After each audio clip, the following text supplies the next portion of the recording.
हम बात कर रहे हैं जनता के मुद्दे को लेकर के, क्योंकि विधानसभा चुनाव नजदीक है और कहीं ना कहीं हम ये जानने की कोशिश कर रहे हैं कि पार्टी के जो नेता हैं या पार्टी की तरफ से जनता के मुद्दों को लेकर के क्या बातचीत हो रही है। खासकर अभी तक हमने आपको दिखाया कि कांग्रेस की तरफ से क्या तैयारी हो रही है या फिर उनमें ज्यादा किस चीज को लेकर मेहनत करने की जरूरत है, यानी कि उनके लिए चुनौती क्या है। खासकर के अंतरकलह जो है वो कांग्रेस के अंदर में एक चुनौती के तौर पर खड़ी हो गई। वही अगर हम बात बीजेपी की करें तो हम बताएंगे, लेकिन उसके पहले हम आपको बता दें कि लगातार हमारे मेहमान विधु रावल जी, प्रोफेसर विधु रावल जी, वो हमारे साथ जुड़े हुए हैं और वहीं हमारे साथ हिम्मत सिंह भी जुड़े हुए हैं जो कि कांग्रेस से रिलेटेड है, वो हमारे साथ जुड़े हैं। लेकिन अब मैं बीजेपी की स्थिति बता देती हूं कि लोकसभा चुनाव में भले ही बीजेपी की स्थिति बेहतर रही हो, पर विधानसभा चुनाव में बीजेपी के लिए भी कई तरह की चुनौतियां हैं। बीजेपी में सीएम पद के लिए जहां दावेदारी तेजी से बढ़ रही है, तो वहीं गठबंधन अभी तक उसको लेकर के कोई निर्णय नहीं लिया गया है।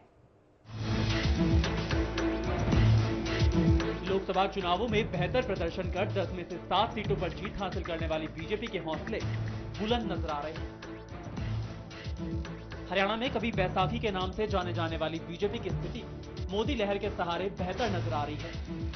भले ही राष्ट्रीय स्तर पर बीजेपी का सिक्का चल रहा हो, लेकिन बात अगर हरियाणा की करें तो हरियाणा में बीजेपी की स्थिति उतनी बेहतर नहीं रही है। और फिर विधानसभा चुनावों और लोकसभा चुनावों में मुद्दे अलग होते हैं।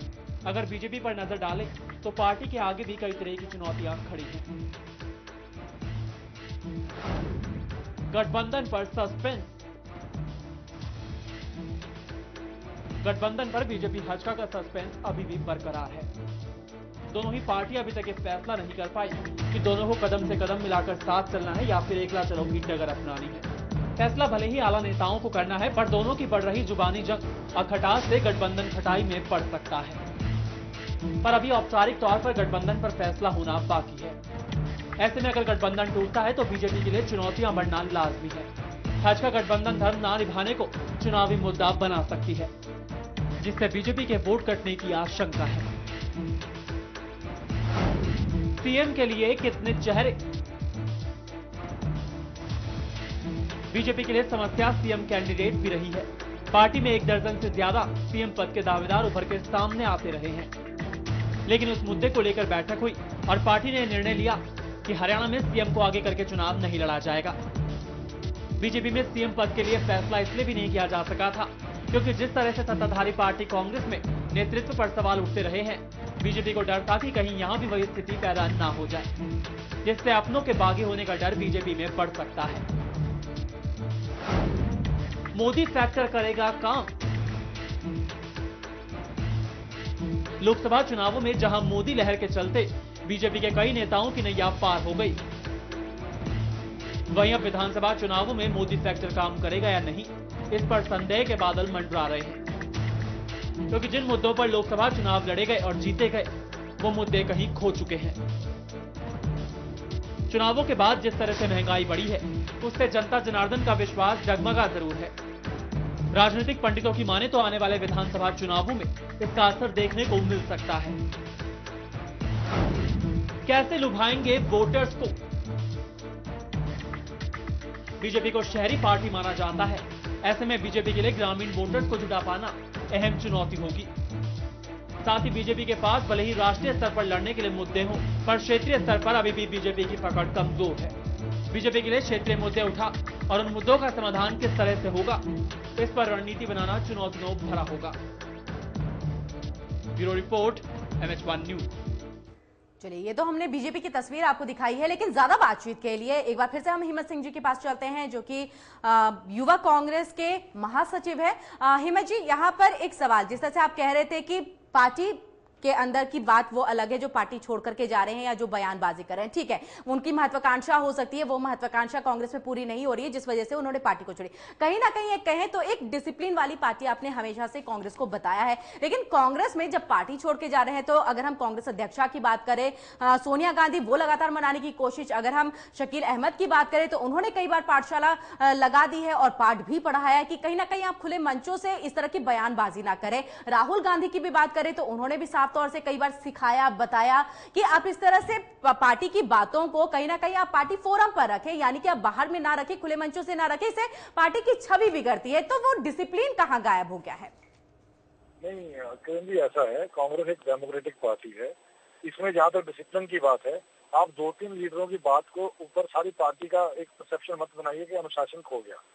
जहाँ तक वर्कर की बात है और छोटे लीडर्स की बात है, वो सभी अनुशासित हैं और सब एकजुट होकर अब चुनाव की तैयारी में जुट गए हैं। अब हमारा ये भी कोई सोच नहीं है कि किसने मुख्यमंत्री बनना है, किसने क्या बनना है, वो पार्टी लीडरशिप डिसाइड करेगी। आज कांग्रेस के वर्कर का और हमारे जो लीडर्स हैं उनका ध्येय एक है कि अपने जो अच्छे काम पिछले 10 साल के कांग्रेस सरकार के, जो नीतियां हमने की हैं, जो काम किए हैं, वो जनता तक पहुंचाकर, और जो मिसपरसेप्शन बीजेपी के लोगों ने फैलाई थी लोकसभा के चुनाव में, उनकी सच्चाई सामने आ गई है। वो इतनी जल्दी सामने आई है, उसकी उम्मीद हमें भी नहीं थी। और उसको बताना है कि लोगों के इनका झूठ क्या है और इनकी सच्चाई क्या है, वो बताने का काम चल रहा है। और हमें उम्मीद है जनता भली भांति उसका रिस्पॉन्स भी दे रही है और आने वाले विधानसभा चुनाव में उसका असर भी आपको नजर आएगा। हिमा जी, आप हमारे साथ बने रहिए।